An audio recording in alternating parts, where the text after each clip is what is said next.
The right story can move people from attention to action.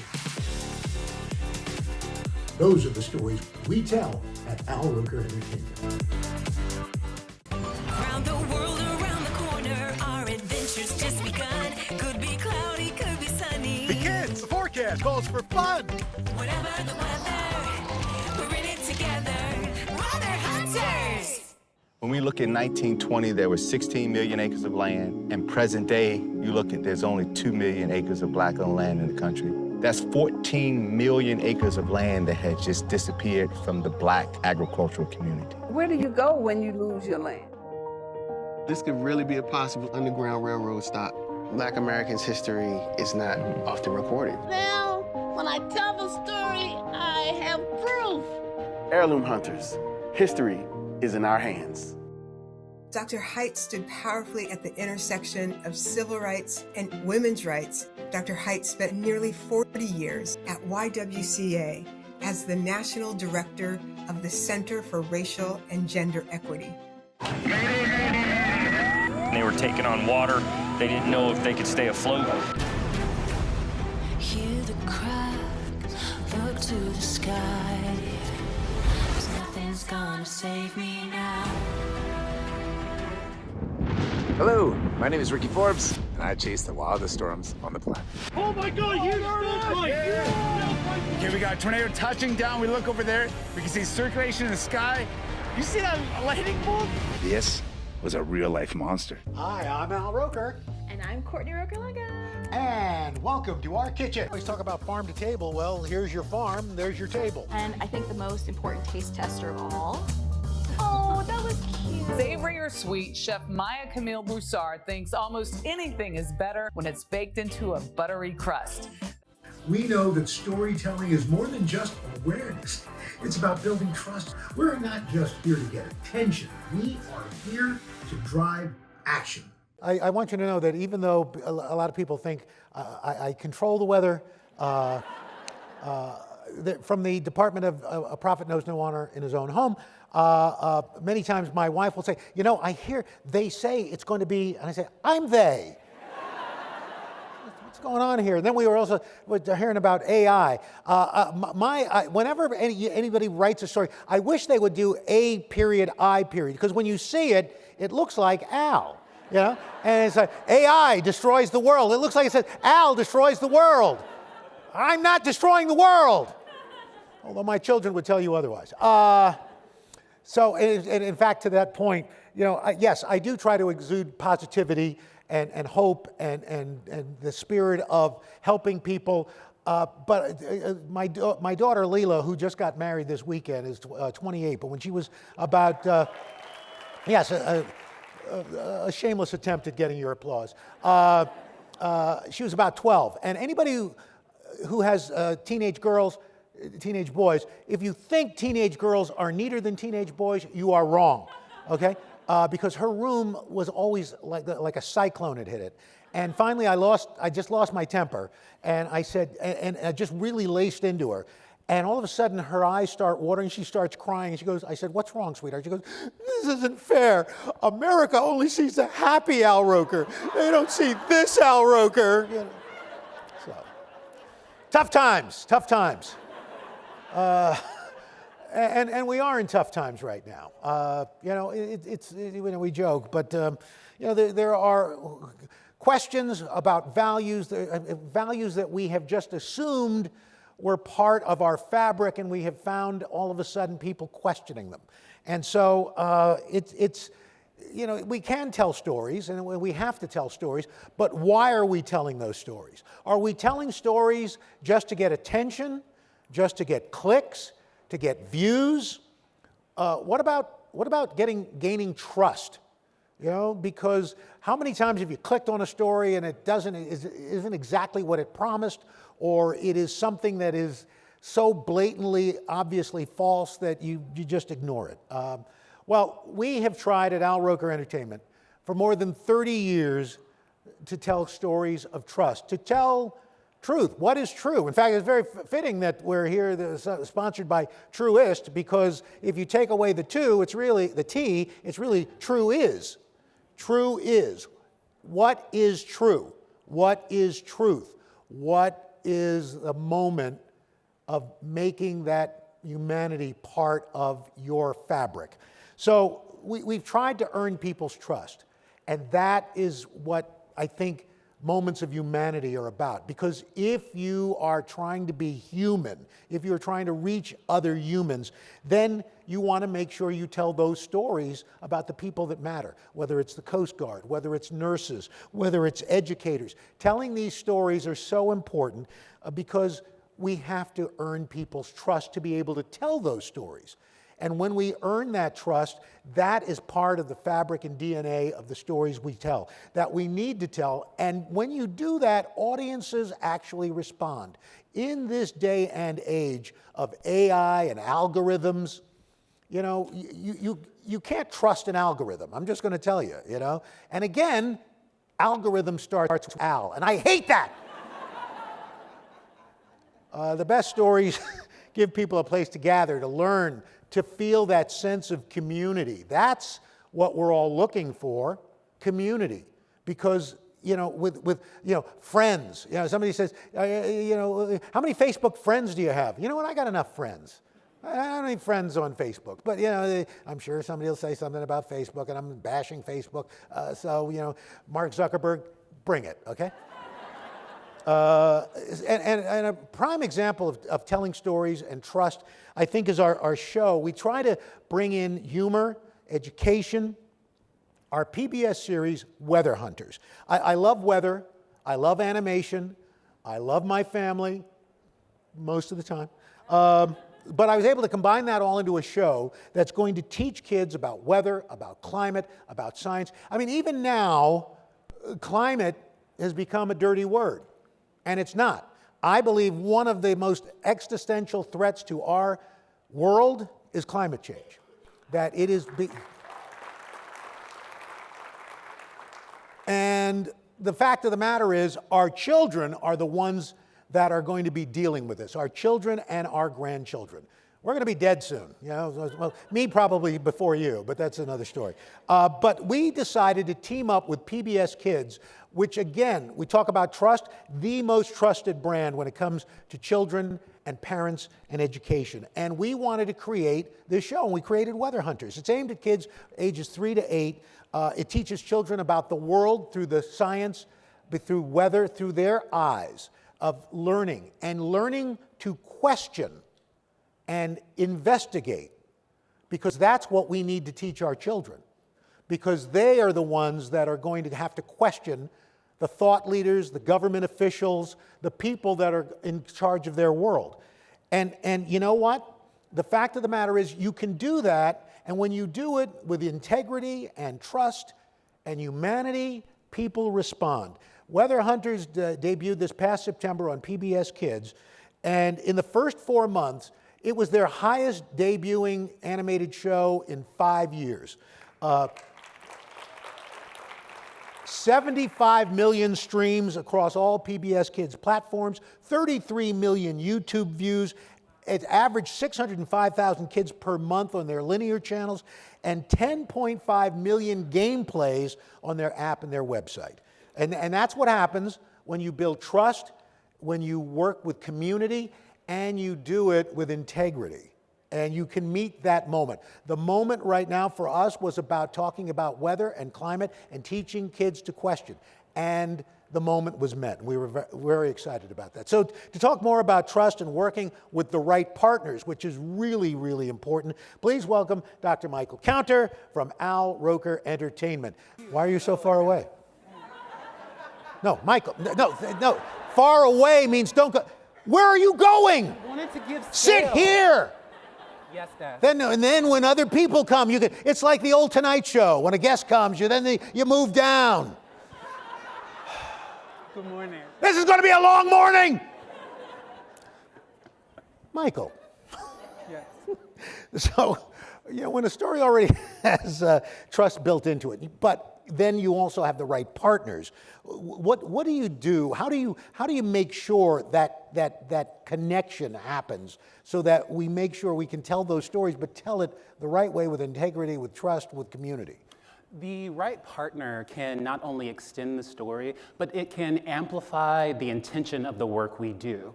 For over 35 years, Roker Entertainment has been telling stories of good with credibility, reach, and impact. So the intention of the work we do goes down to creating the proper armature for our brands and our brand partners so that the story goes off screen to in real life. Key examples with Weather Hunters has been partnering with national science and nature museums across the country to do pop-up discovery days so that the children can take the learnings of climate literacy off the screen and into activities, which include children's books, toys, merchandise, and again, in real life activations in environments like museums and libraries so that they can have access to the world where we are wanting to inspire them to be curious, to push back, to ask questions, and to continue to meet the moment with ARE. What we've done is not just create this one show or work with Weather Hunters to put this curriculum into the world, but we have a history, as you see, of doing work on climate change with Coast Guard Alaska, which you can now watch on our YouTube channel, Roker Entertainment, as of yesterday. And we are also doing the work and continuing the journey of telling the story of climate change and the importance of being curious about the world around you and taking that multi-generationally. So you have shows like Storm Warriors, where we bring Canadian storm chasers across the border to explore America and the kinds of storms we have due to climate changes. Canadians do still like us. They do. The ones that we work with, they yes, love us. They still trust us. They trust us. They trust us. And so, so not only are we continuing to build this world around just being curious about climate, environment, and the world about you, but we are also making sure that we're partnering with the right institutions to teach children in the next generation not only transformative leadership in those kinds of high-octane, intense situations, but we are also showing them how to gather the navigational capital they need to navigate the world in a way that says, here are the resources, here's how you ask questions, push back, and gather community around things you believe in so that we can shepherd and be good stewards of the subject matter we pursue. And also, really quickly, our documentary, award-winning documentary, Gaining Ground, the fight for black farmland.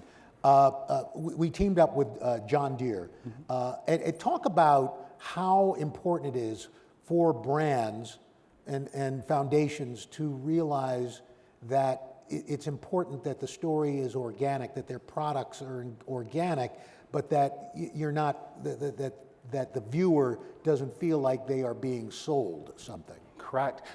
Shout out to our own Denise Hurst-Green, who is at the epicenter of Gaining Denise, Ground. there she is. Stand up and take a bow. Yes.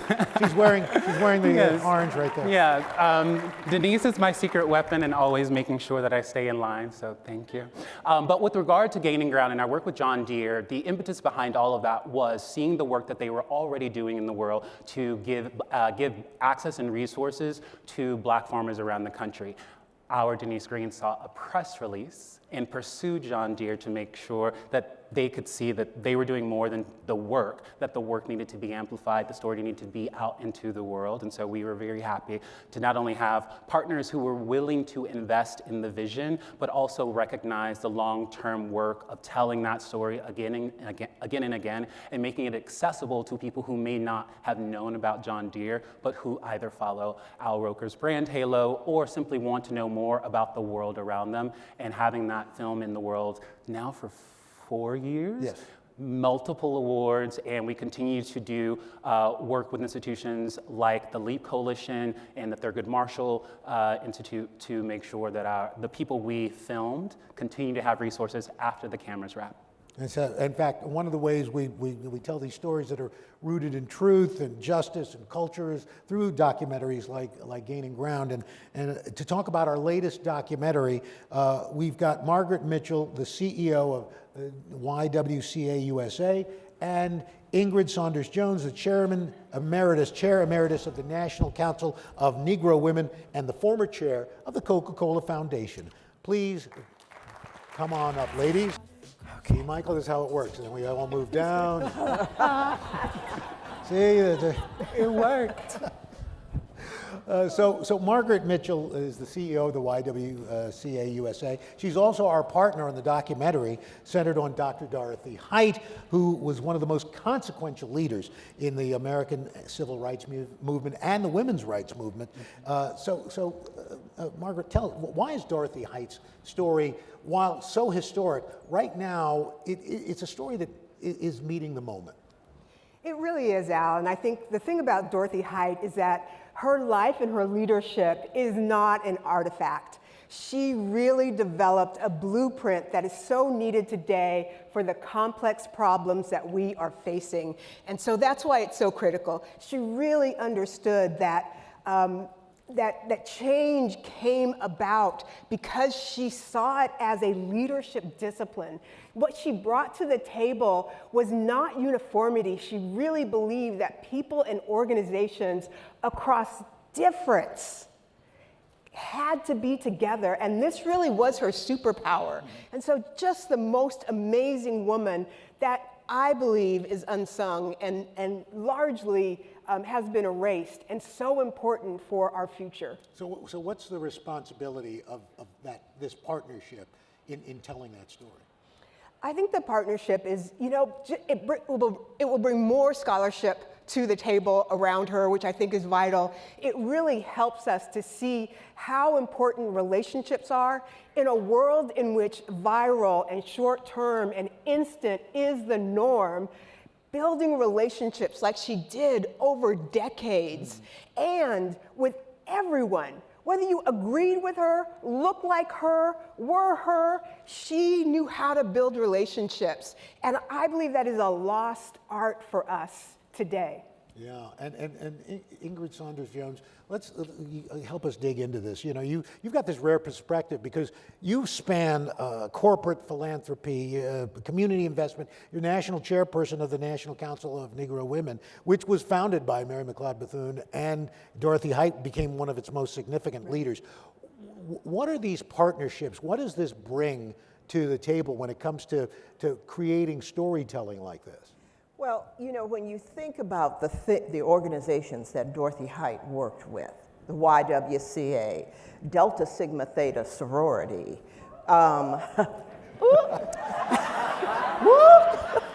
everybody, the National Council of Negro Women, she gravitated to those organizations because they were relevant, because she saw them as change agents, and she saw their leaders as change agents. Mary McLeod Bethune was her mentor. She got to be around Eleanor Roosevelt, and those type of leaders instilled in her the importance of leadership. Dorothy Irene Height was an incredible leader. I didn't know her as when she worked for the Y, but I knew her as the leader of my sorority. I knew her when I simply supported philanthropically the National Council of Negro Women. And it was easy to support NCNWL because it was relevant, they had good leaders, and they connected with the community and those who were serving the same purposes that they were. So Michael, as we kind of put a button on this, what you're hearing from these ladies, how do we translate that? What's the job of storytellers in bringing this all together? The joy of the work we get to do is in telling the story of Dr. Height, the godmother of civil rights. We're able to weave not only the relationship between the multiple organizations she had to create a proper credible foundation, but we're also able to guarantee a certain level of reach across 3 organizations. At one time, this woman had over 1 million women at her disposal as kind of her own army. And we also have the opportunity through your brand halo to measure the reach and to enforce the impact both into communities through the organizations of YWCA, National Council of Negro Women, all of the, the divine women of the Delta Sigma Theta sorority Incorporated. But we're able to have mass reach and get the story out into the world in a way that says we are doing the work that Al Roker Entertainment has done with credibility, reach, and impact, but we're also using the platform Al has so wonderfully built over these years to lend itself to the next generation of transformative leaders. And I also think the work that you ladies are doing is incredible. Please let's give them all.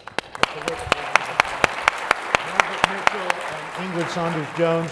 Michael, thank you so much. Thank you. And also, if you're looking for a partner to tell some great stories, well, I never know I had a halo. I didn't know that. Some people think it's more of a pitchfork. But anyway, if you'd like to find out more about Al Roker Entertainment, again, Denise Hirsch Green, right there, stand up, you just see her. She'll talk to her. She'll be fantastic. Thank you so much. It's been fabulous having you all. Have a great day.